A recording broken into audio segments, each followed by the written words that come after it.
జయ కృష్ణ ముకుంద మురారి, జయ కృష్ణ ముకుంద మురారి. హే కృష్ణ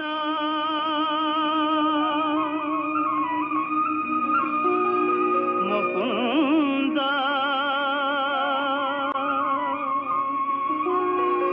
మురారి.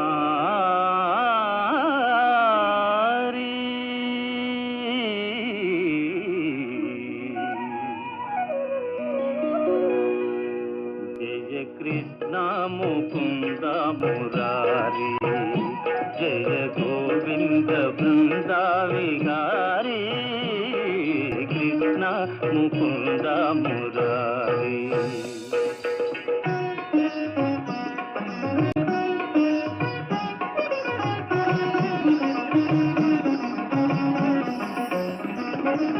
దేవకి పంట వసుదేవు వెంట, దేవకి పంట వసుదేవు వెంట, యమునను నదిరేయి దాటితి వంట.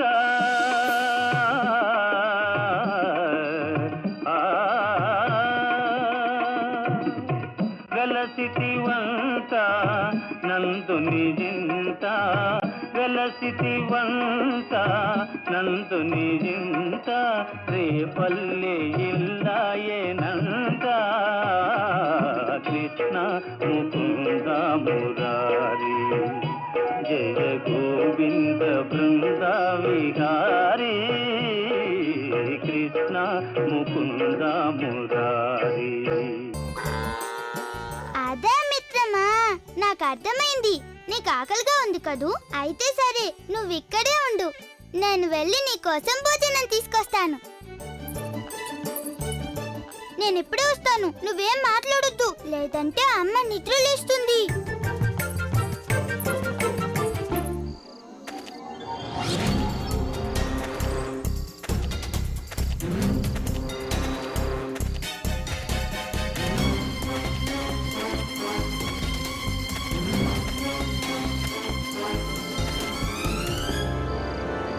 ఈ బాలుడు కూడా దేవకి అష్టమ సంతానం పుట్టిన రోజున చీకటి రాత్రి రోజునే జన్మించాడు. తానే దేవకికి అష్టమ సంతానం అయిండొచ్చని ఖచ్చితంగా చెప్పలేవు, కానీ ఈ పూతన చేతుల్లో తన మరణం తప్పనిసరవుతుంది.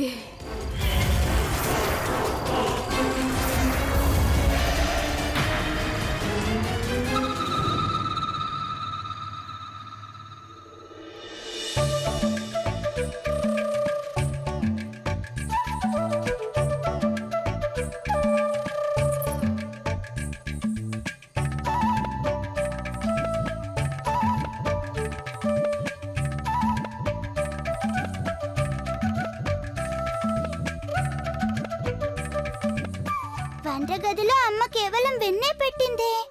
ఎందుకంటే వెన్న నాకు ఇష్టం కదా. కానీ ఆ లేగదూడ ఆ వెన్న తినదు కదా.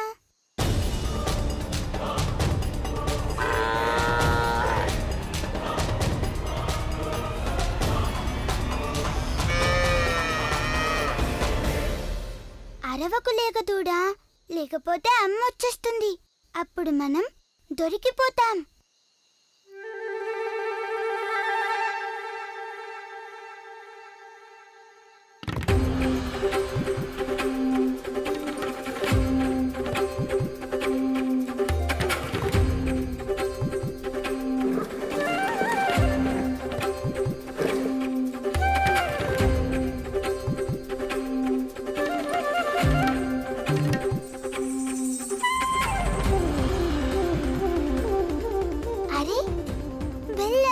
ఇదంటే లేగదోడుకి చాలా ఇష్టం కదా.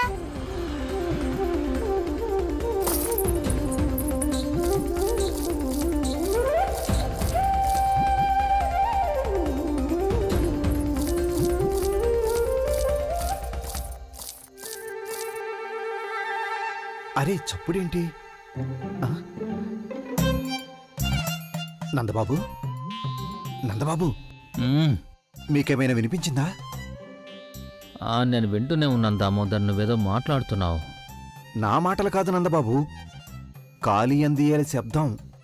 ఇంట్లో ఎవరో దొంగ దూరినట్లున్నారు. కాళీయంది ఎలా శబ్దమా? దొంగ దొంగ దామోదర్, గోకులంలో ఎప్పుడు దొంగలు పడరు. అందుకే గోకులవాసులు తమ ఇళ్ల తలుపులు తెరిచి ఉంచే నిద్రపోతారు. అనవసరమైన ఊహలు మానేసి నిద్రపో. నేను నా చెవులారా విన్నాను నందబాబు. వినండి, మళ్ళీ కూడా వినిపిస్తుంది గజ్జల శబ్దం.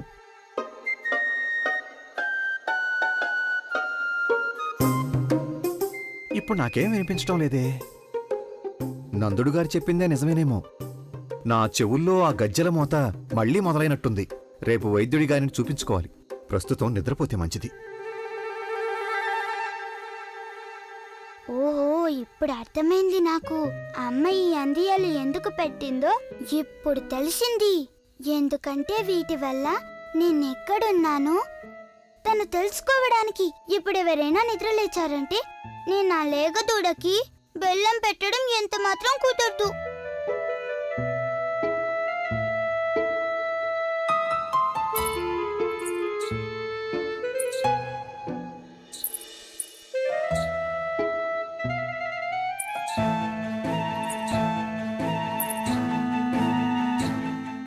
నిద్రపో దామోదరా, నిద్రపో. నీ చెవులకేదో జబ్బు చేసింది.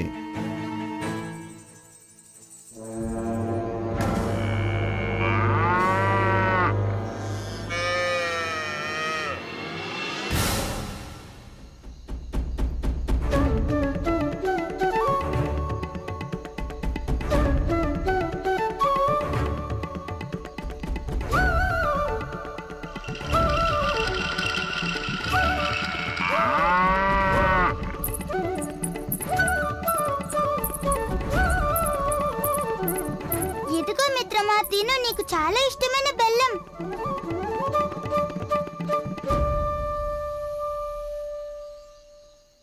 మిత్రమా, ఇక నువ్వు వెళ్ళు.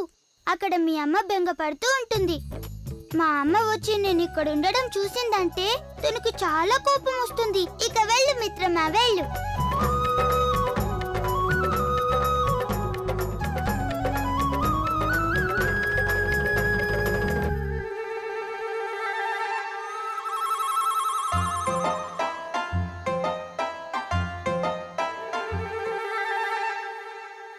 అమ్మా, నాన్న, మీరా ఇంతవరకు మీ ఇద్దరికి నిద్ర పట్టలేదా? చూడండి, ఎంత రాత్రి అయిపోయింది. నేను వెళ్తున్నాను నిద్రపోవటానికి. అన్నట్టు మీ ఇద్దరు కూడా మరీ రాత్రి అయిపోయేదాకా మేలుకొని ఉండకండి.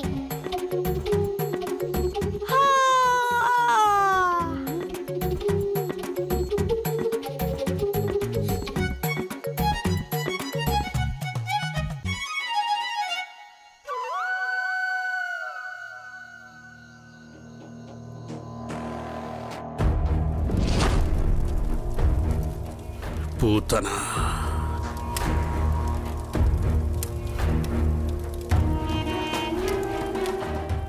ఇదిగో చాణూరా, పూతన నన్ను ఎలా కలిసిందో తెలుసా? కంస పరమాత్మ గురించి తెలియని వారంటూ ఉంటే పరమాత్మ వాడికి అసలు ఏమీ తెలియదని అర్థం. మీరు విశ్వజైత్ర యాత్రకు వెళ్ళినప్పుడు పూతనన్న బకాసురుడు తన చెల్లెలతో కలిసి మిమ్మల్ని తమతో పోరాడమని కవ్వించాడు. అప్పుడు మీరు ఒకే ఒక దెబ్బతో వాళ్ళిద్దరినీ ఓడించేశారు. నా చేతుల్లో మరణించి ఉండేవారు వాళ్ళిద్దరు. బకాసురుడు ఏమన్నాడో తెలుసా? నాకెందుకు తెలియదు పరమాత్మ? సాక్షాత్తు పరమాత్ముడే స్వయంగా కథ చెప్తున్నప్పుడు ఏ భక్తుడైనా పరిపూర్ణ భక్తిభావంతో ఆ కథ వినాలి, మధ్యలో మాట్లాడకూడదు.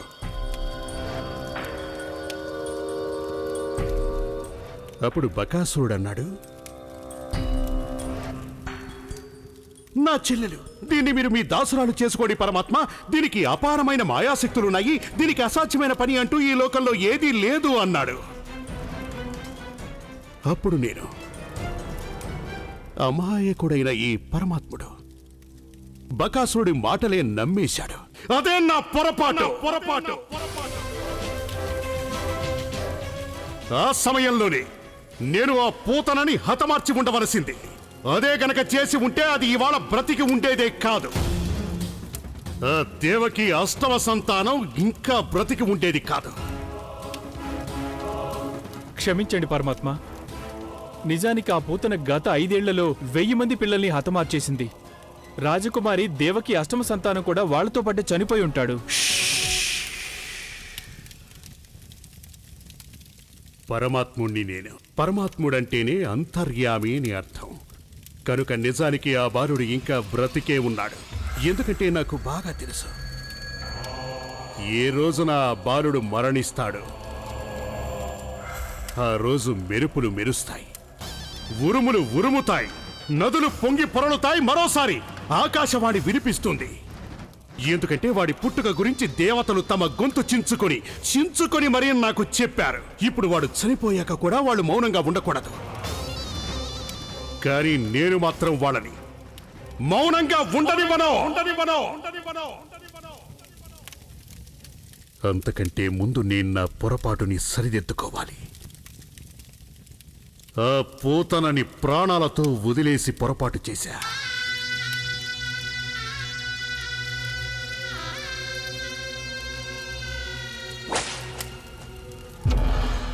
అక్రూరా,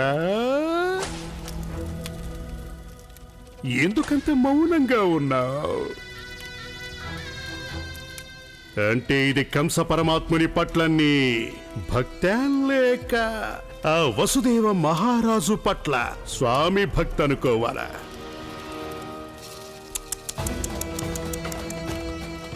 నా చెల్లెలు దేవకి గురించి నాకు చాలా బాధగా ఉంది. అలాగే వెర్రి బాగుల వాడైన మీ వసుదేవుడు గురించి కూడా బాధగా ఉంది.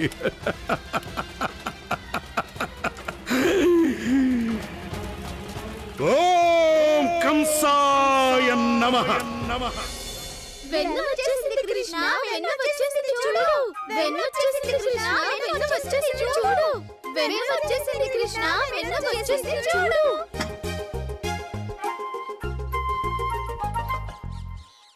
కృష్ణ, నేను వెన్న కుండను నీ ముందు పెట్టాగా, ఇంకా ఆలస్యం దేనికి? ఇక కుండనెత్తి ఆరగించు. అలాగే నీతో పాటు నీ మిత్రులందరికీ కూడా పెట్టు.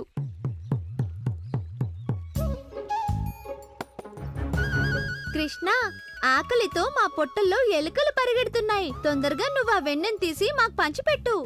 మీరు తినాలనుకుంటే తినండి. ఇవాళ నేను వెన్న తినడం లేదు.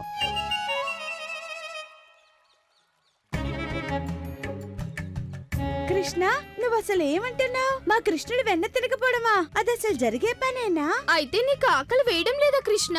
మూర్ఖుడా, ఆకలి వేస్తే భోజనం చేయాలి.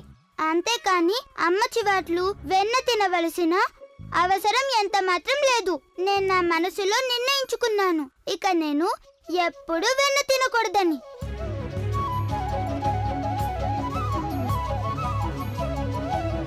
కృష్ణయ్య, నువ్వే మొత్తం ఈ వెన్ననంతా తినయ్యాలని ఎందుకలా ఎత్తుగడలు వేస్తున్నావు?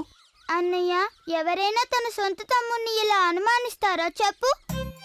నేను నీ మీద అనుమానం పడట్లేదు కృష్ణ. నేను నిన్ను ఒకటి అడుగుతున్నాను, నువ్వు ఎందుకు వెన్న మొత్తం తినేశావు అని. అన్నయ్య, ఎందుకంటే ఈ వెన్న మనది కాదు. కృష్ణ, ఈ వెన్న మనది కాదని మనందరికీ తెలిసిందే. ఇది గోకులవాసుల వెన్న. అయినా మనం ప్రతిరోజు వెన్న తింటాం కదా, మరి ఇవాళ ఏమైంది? సుధామా, నిజం చెప్పాలంటే ఇక్కడున్న వెన్న మీద గోకుల వాసులకు కూడా ఎలాంటి హక్కు లేదు.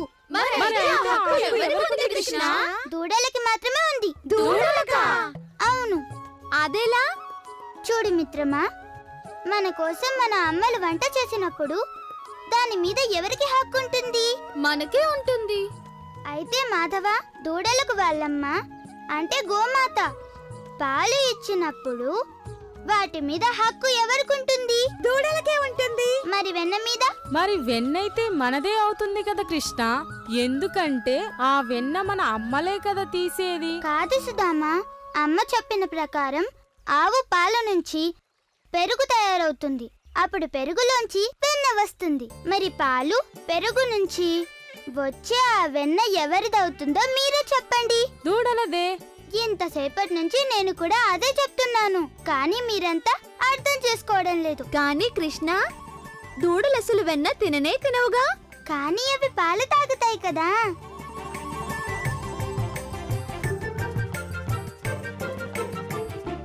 నాకు లేఖతోడ ఏం చెప్పిందంటే ఆ గోపికలందరూ ఎక్కువ పాల కోసం ఆ దూడల్ని వాళ్ళమ్మ పాలని తాగనివ్వరట.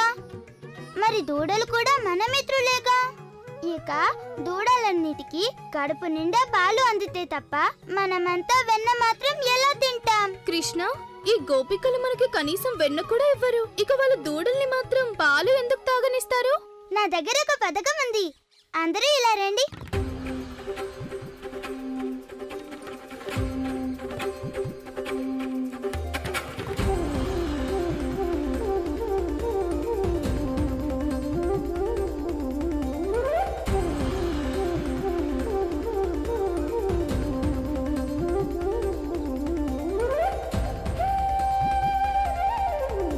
కృష్ణ, నువ్వు అనుకుంటున్న ఈ పథకం బాగానే ఉంది. మాకు చివాట్లు తినిపించే పథకం. దూడలకి పాలు ఉంటాయో లేదో తెలీదు గాని మనకి మాత్రం కడుపు నిండేలా దెబ్బలు తప్పవు. వద్దు కృష్ణ, వద్దు. నేను కూడా నీలాగే పెద్దమ్మ చేత రోటీ కట్టించుకోవడం ఇష్టం లేదు. నాకైతే ఈ పని ఇష్టమే లేదు. నేను వెళ్ళిపోతున్నాను. అన్నయ్య, అమ్మ నా గురించి ఎప్పుడు కోపడినా నేను అమ్మకి చెప్తాను నాకు తోడుగా అన్నయ్య ఉన్నాడని. కానీ ఇవాళ మీరు తప్పించుకుంటున్నారు. నువ్వు నిజంగా నాకు అన్నవే అయితే నన్నెప్పుడూ కూడా సంతోషపెట్టాలిగా. కృష్ణ, నువ్వెప్పుడూ నన్ను నీ మాటలతో కట్టిపడేస్తావు. సరే, ఈసారికి సరేలే. కాని దీని తరువాత నువ్వు చేసే ఏ అల్లరి పనిలోనూ నేను తలదూర్చు. నారాయణ నారాయణ.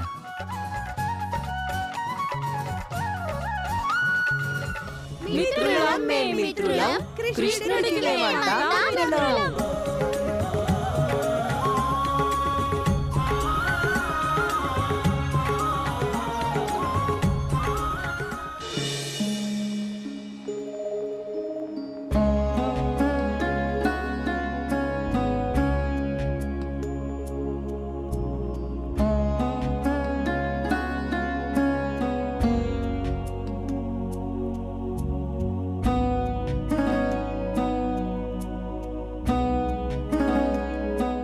అక్క, నేను ఇక ఈ వసుదేవ్ మహారాజు పడే బాధలు చూడలేకపోతున్నాను. నేను నిర్ణయించుకున్నాను, ఇక నేను మౌనంగా ఉండను. నాకు ఎలాంటి శిక్ష అయినా పడని, నేను కంస మహారాజుతో మాట్లాడి తీరుతాను. దేవకి, నీకేం పర్వాలేదు. అన్నీ సర్దుకుపోతాయి. ఆ తరువాత మనం మాహిష్మతికి వెళ్ళిపోదాం. నా మాట వింటున్నావుగా?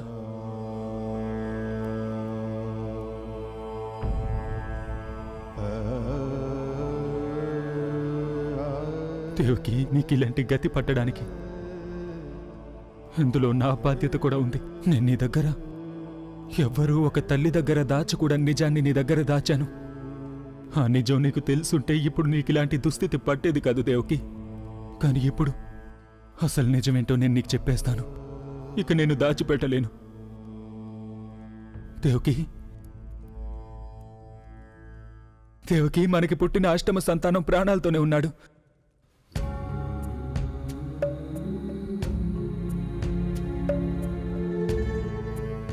తనకి ఏ ఆపద రాలేదు. కంసుడు తనకి ఎలాంటి హాని చేయలేకపోయాడు. దేవకి, నువ్వు మన ప్రేమకి చిహ్నంగా ఆ బిడ్డ శిరస్సుపై నెమలి కన్ను అలంకరించాలనుకున్నావు కదూ. ఆ బిడ్డ బతికే ఉన్నాడు. నీకో విషయం చెప్పనా దేవకి? వాడిది పూర్తిగా నీ పోలికే. నీలాగే చామన ఛాయ. వాడి నుంచి చూపు మరల్చుకోలేం. అందుకే 5 ఏళ్లు దాటినా వాడి సమ్మోహన రూపం ఇప్పటికీ నా కళ్ళల్లో మెదులుతూనే ఉంది. ఈ పాటికి తను పెద్దవాడై ఉంటాడు. అమ్మా అమ్మా అంటూ ఆడుతూ పాడుతూ ఉండుంటాడు. అమ్మా, నేను చెప్పేది కొంచెం వినమ్మా. అమ్మా, ఇవాళ నేను నిజమే చెప్తున్నానమ్మా. ఇవాళ నేను నిజమే చెప్తున్నాను. నేను చెప్పేది నిజమే అమ్మా.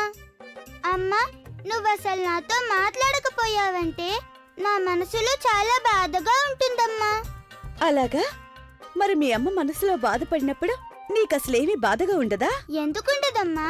అమ్మ మనసు బాధపడుతూ ఉంటే అప్పుడు నా మనసుకి ఇంకా బాధగా ఉంటుందమ్మా. కృష్ణ, ఇవాళ నీ మాటలు ఎంత మాత్రమూ నేను వినను.